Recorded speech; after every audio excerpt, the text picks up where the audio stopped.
Good afternoon, everyone. With the news events that hit today, with the idea of a Pfizer vaccine around the corner, I thought it would be interesting to try and take a slightly longer term perspective here for swing trading setups using weekly time frame scans to try and find any areas in which stocks are pulling back where we had setups that triggered last week. So, really, the end of last week gave us a bullish squeeze signal, meaning we expected price to really take off from that standpoint. But instead of doing so, we had, at least with today's sell off, a better opportunity to enter at a price to try and participate in those same setups. So now here I have our squeeze signal scan. This is one that we built as part of the squeeze course. This is available for all members for free. So just in case you don't have it, you can go ahead and download it at the squeeze as part of the squeeze course. Excuse me. Now there I've basically changed this from a daily time frame to a weekly time frame on both scan criteria, and then I'm making sure that I'm scanning for signals that triggered last week. So now if we go ahead and hit scan, let's take a look at some of these results and go through them to see where we might have some interesting opportunities setting up, in which, of course, it does require much longer term in terms of our trading criteria. Now here we see we have a total of 29 trade setups. So let me actually just go ahead and save this as a watch list here. So we'll call this weekly squeeze signal scan results. I can click save. Now I'll come into my charts right here. Let's go ahead and load in that scan. So I'll come into personal weekly scan results, and now let's just go through this to try and find areas in which we have opportunities. Now in this particular video, I'm going to focus in on the stocks that are currently red, meaning that we actually have a better place to try and participate in some of these setups. But if you'd like to go through this entire list, you can do so as well. Now I have our weekly scan right here, or weekly time frame chart. We have the market pulse, we have the edge signals on our chart, and then we should also have squeeze signals, which is what the scan is actually looking for. Now let's start off first, just going straight down the line with the ones that sold off the most, and we'll focus on this list right here. Again, keeping in mind on a longer time frame chart, the weekly time frame chart, where we have a pullback to the market pulse. So starting off with here, which is Turtle Beach Corp, we see we had the squeeze signal last week. We're now getting a pullback to the actual market pulse line, which is the place in which we'd like a better entry. So that's right around 1696. The squeeze or the market pulse line was right around 1688. So we're pretty much right at that level. Now, in terms of potential targets here, you'll see that it's going to be a very systematic process each time. I'm going to take the swing high to the swing low, the largest one that I have on the chart, or at least the most recent one that makes sense. And we'll try and find some areas for potential targets. So now with here, we're really right around that 50% retracement mark. And so the likely target here ends up becoming something like, say, the 618 for the first area of a target, really testing that level. So that's 2287. And then if we really did overshoot that, the next target would be 2798. So that's here. Now let's go to Smartsheet, which I think is a company that's fairly interesting here. We had the squeeze signal. Now we did get a bit of a pullback here today, a decent sized pullback, 8.95%, but we fell a little bit short of the actual market pulse line. So now for those looking to be a bit more conservative, I'd be looking at an entry right around 49.15. If Smartsheet has been one that's on your radar, then I think you have really the makings for a setup in which this would be the amount of heat that you would be willing to at least take on this setup. And it could very well overshoot this a little bit more, but of course you're looking at this as a longer term area. Again, we bring in, say, the squeeze right here. So if I load in the triple squeeze, we're really looking for the squeeze to fire long, and then once it fires long, you'd be looking at really riding that momentum, trying to capture as much of that as you could. Now again, if we take the same Fibonacci here, so we'll use the high that we have and then the low, which this isn't the cleanest high to low, but I think given that we made a new high here, it makes more sense to use that high. You'll see again that we've bounced right into that 50% retracement mark, which should hold as support, which would again support the idea that getting a slightly more aggressive entry here to at least scale into some portion of your position makes sense. The target here I think would be the 1272, and that's 65.47. And then make sure you realize that the one place of resistance that you hit along the way is that 57.13, which we failed once, twice, and now the third time from today. All right, so next, if we move on to PayPal here, PayPal I already have the extension drawn for, but if I actually remove that first, now you'll see we had our squeeze signal last week. We bounced from the market pulse line. So far this week, looks like we're headed to tag that one more time, if not overshoot it a little bit. Now, the interesting thing with PayPal here is we have to use the most recent swing high to swing low as our extension. The longer term one, we've already hit the 1272, the 1618, and the 200%. So we draw our swing high to swing low here.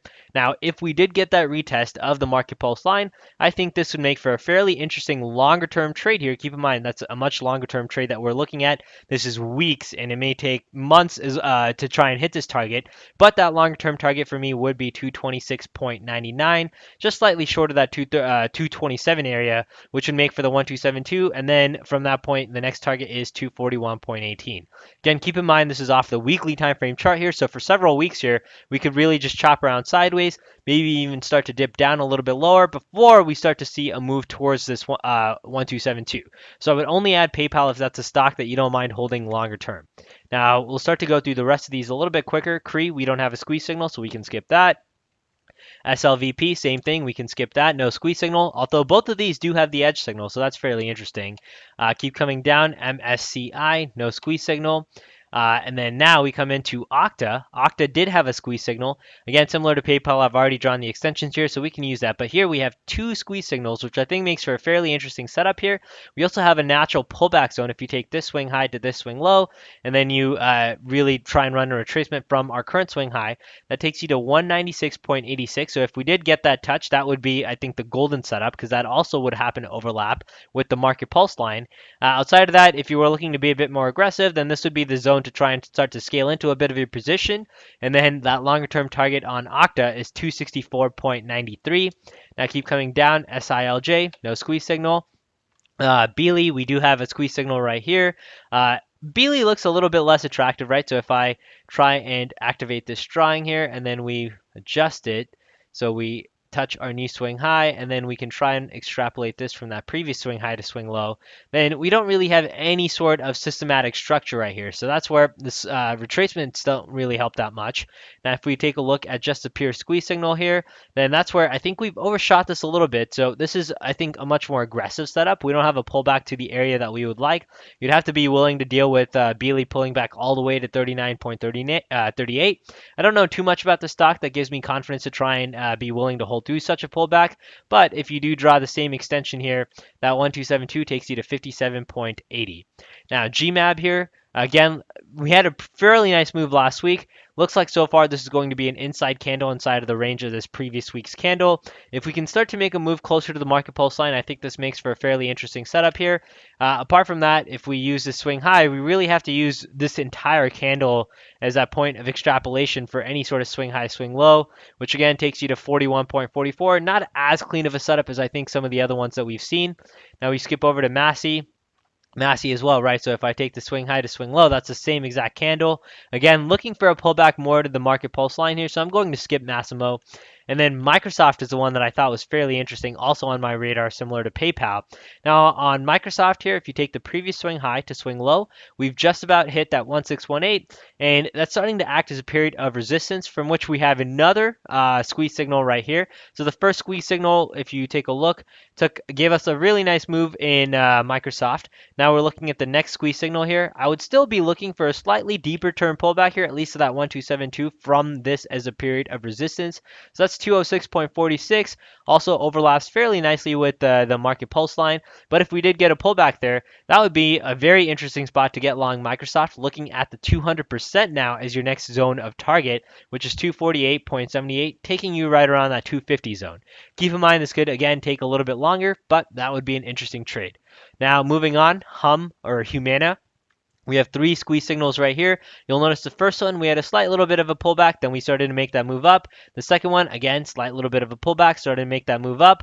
The third one, so far, we have that slight little bit of a pullback here, which I would be expecting the same pattern to continue. Again, of course, the greedy side of me is looking for that 386.68 for a market pulse retracement here, which gives you a better place to try and get long. Most likely, we won't really get that. So if Humana was a stock on your radar, then this would be a fairly interesting place to try and see just really how high is high. And then finally, Spotify right here. Spotify, again, the structure looks fairly similar to PayPal, where we had really a whole lot of chopping around sideways. You now have the squeeze signal. We bounced from the market pulse line last week. So far, we're above it. If we could get a pullback to the market pulse, that would be the most ideal. However, if we take the swing high to swing low right here, and you try and see where we're currently at, we bounced from the 50% retracement today. The natural target here would be 321.15. After that would be 348.47. So, of course, if you take a look at that from a risk to reward standpoint, I think that makes for a fairly interesting move. Where if this is a longer term swing trading sort of setup, even beyond swing trading, then a gain of 24.48%, you're willing to take a decent amount of heat on that. Of course, if Spotify is a stock that you don't mind having in your portfolio longer term. So hopefully this gives you an idea of how to use a day like today to try and use some of our existing scans. So in today's case, we use a squeeze signal scan, apply it to a weekly time frame chart to have better perspective here, and then try and look for areas in which we have opportunities where off of a weekly time frame chart, for example, a stock like PayPal doesn't look all that bad, right? In terms of the sell-off here, it still looks like we have fairly decent bullish structure here. Same with a stock like SMAR, right? Looks like we have decent bullish structure, and same with Microsoft. So those would be, I think, the three best stocks out of the ones that we've taken a look at today. And then you have a stock like here, which is, I think, the more obscure name stock, but one in which we've actually pulled back to the market pulse line. All right, hope this video helps. Take care, everyone. Good luck trading, and we'll see you in the next update.